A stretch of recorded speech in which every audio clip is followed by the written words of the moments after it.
Buenos días, yo soy la doctora Leticia Guadalupe Navarro Moreno y les voy a presentar en esta mañana un tema que titulé Divulgar o enseñar ciencia.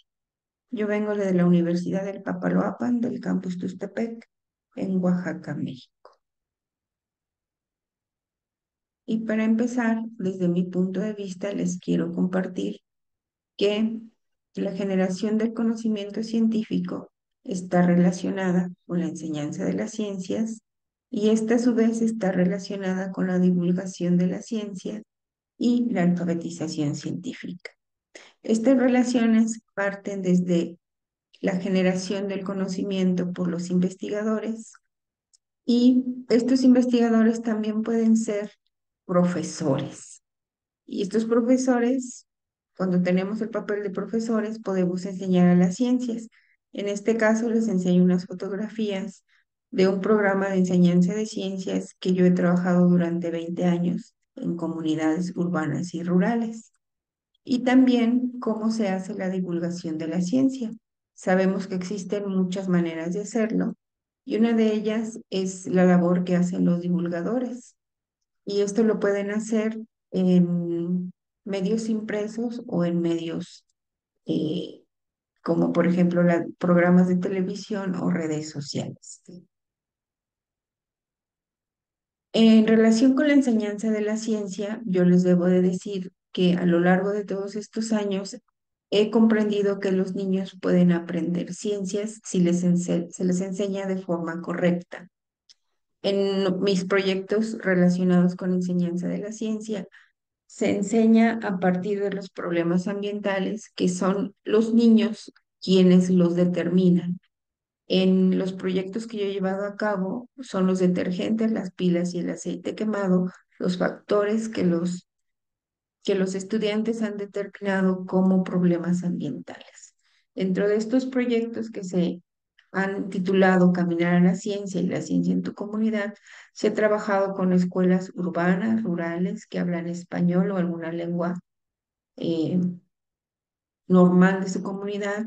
Pueden ser escuelas multigrado o escuelas normales en las que hay 6 grados. Se ha trabajado muchos años con los temas centrales de química, biología y medio ambiente. En estos proyectos se generan los materiales didácticos, se cuida el lenguaje con el que se habla y se procura que todas las experiencias ellos las lleven a cabo mediante ensayos experimentales utilizando la metodología científica. Tenemos muchas evidencias que me han llevado a la conclusión de que los niños pueden aprender ciencias y en este caso les muestro imágenes de algunas de las experiencias que hemos tenido en las comunidades. Un ejemplo es el pH. El pH es un concepto muy difícil de entender aún a nivel licenciatura. En una escuela rural bilingüe, nosotros vimos que al inicio los estudiantes no tenían idea de lo que era el concepto del pH y su significado. Ellos hicieron una serie de experimentos que se basaron en indicadores naturales como la col morada, papel pH y el potenciómetro. Midieron una gran cantidad de pHs de diversas o diversos componentes como los que se ven en la imagen y al final de todas estas experiencias nosotros pudimos ver que dependiendo del grado, los alumnos van adquiriendo o apropiándose más de los conocimientos. Al inicio, al final, perdón, los niños de primero todavía no entienden correctamente o bien qué es el concepto de pH y los niños a partir de segundo, tercero, cuarto y quinto lo están relacionando con las experiencias que ellos hicieron, mencionando que son líquidos malos, contaminantes, que se puede medir la acidez, por ejemplo, en la saliva, o usar las tiras para medir lo que es ácido y base. En cambio, los niños de sexto, ellos dicen que es el grado de acidez de las cosas, que es la medida de lo que es ácido, básico, neutro. En una comunidad urbana, aparte de este análisis, se les hicieron algunas preguntas relacionadas con su trabajo del pH y se observó que las respuestas o el porcentaje de respuestas correctas fue mayor en los grupos de cuarto, quinto y sexto grado. Esto no quiere decir que los grupos de primero, segundo y tercero no contestaron bien, sino que el porcentaje de respuestas acertadas fue menor. Entre las preguntas que les hicimos fue que ellos nos dijeran qué características se medían por medio del pH, qué significaba el pH. Se les preguntó, dándoles un valor de pH, si era ácido, básico o neutro en sustancias como el vinagre y el bicarbonato. ¿Qué pH tiene el agua? Eso está relacionado con el concepto de neutralidad, que fue el concepto que menos pudieron comprender. Aún así, los análisis que se han hecho a lo largo del tiempo nos han mostrado que en función de la edad es en función en la cual los estudiantes adquieren los conocimientos o se apropian de los mismos.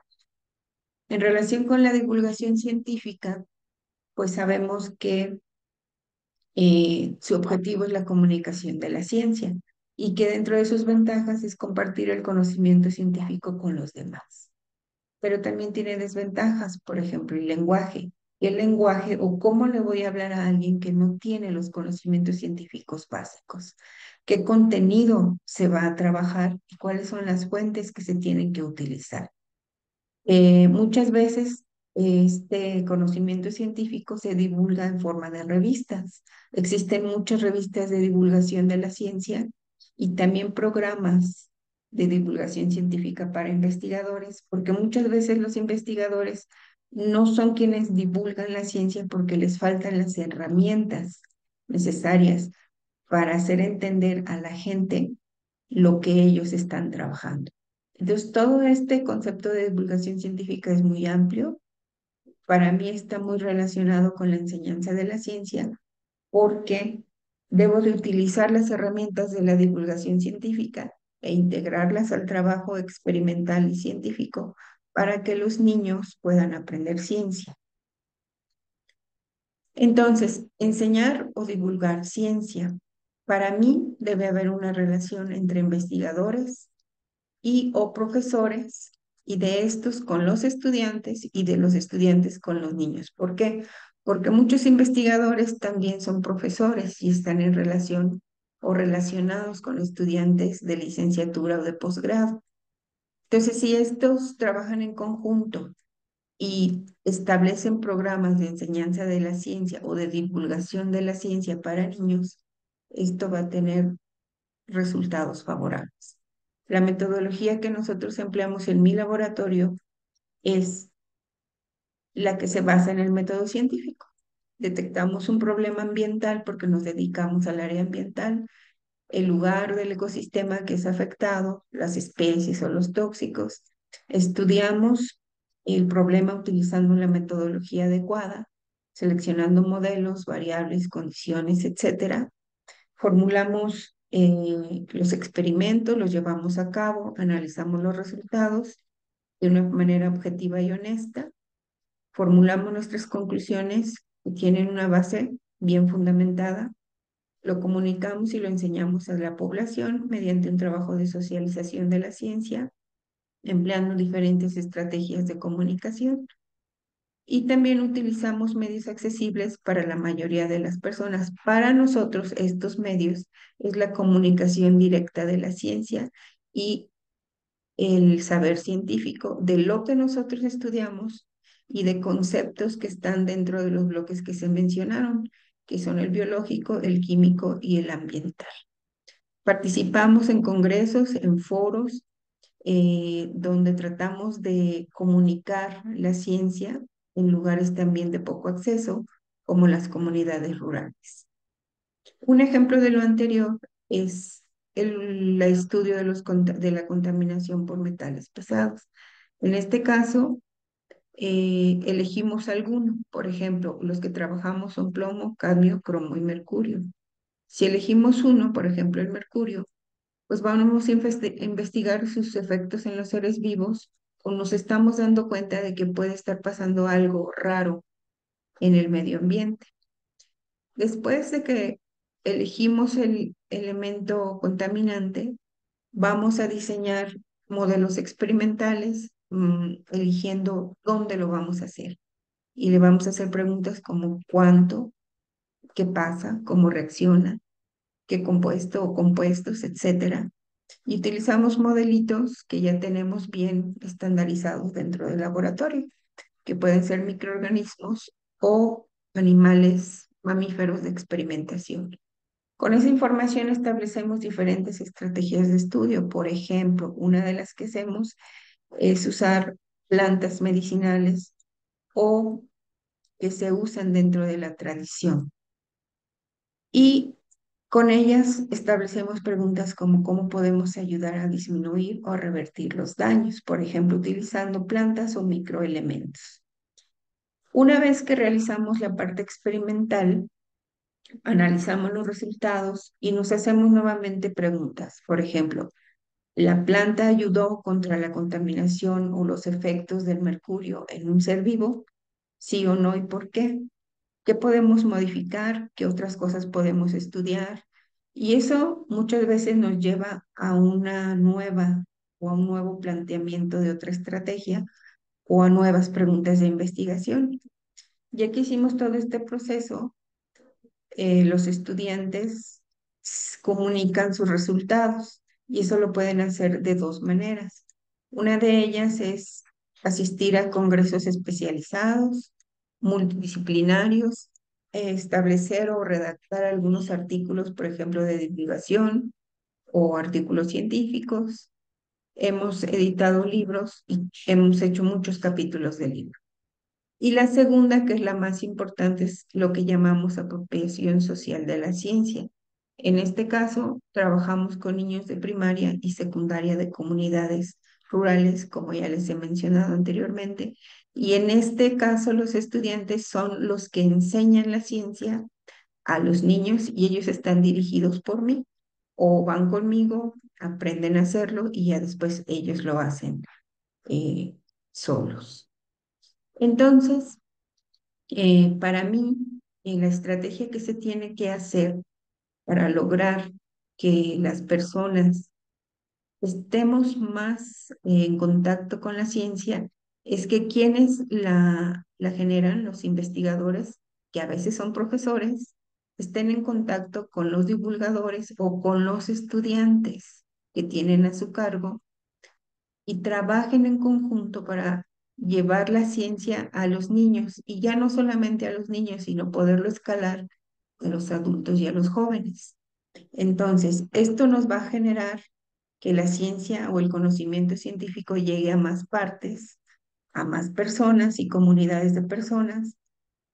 Y para mí hay que enfocarnos especialmente en los niños para lograr mejores ciudadanos. ¿Por qué? Porque los niños hemos visto a lo largo de todo este tiempo que son quienes mejor pueden ir incorporando el conocimiento científico a lo largo de su desarrollo. Entonces también necesitamos que los generadores del conocimiento científico quieran compartirlo, quieran compartir sus conocimientos con la población y que los que hacen divulgación de la ciencia que no son científicos utilicen medios honestos de divulgación de la misma. Y esto va a generar que vayamos cambiando los paradigmas que tenemos como ciudadanos y que vayamos aceptando más el conocimiento científico. En esta diapositiva, finalmente, les quiero dar las gracias y enseñarles solamente unas fotografías de muchas de las experiencias que he tenido y que hemos tenido mis estudiantes y yo enseñando ciencia en comunidades rurales. También les dejo un enlace en donde hay un reportaje de lo que hemos hecho en algunas comunidades y publicamos un libro que se llama El viaje de la ciencia hacia las comunidades rurales y que es el resultado de una tesis de licenciatura de una alumna de la Universidad del Papaloapan. Y con eso les quiero dar las gracias y bueno, también les dejo mi correo por si tienen alguna pregunta o sugerencia y muchas gracias.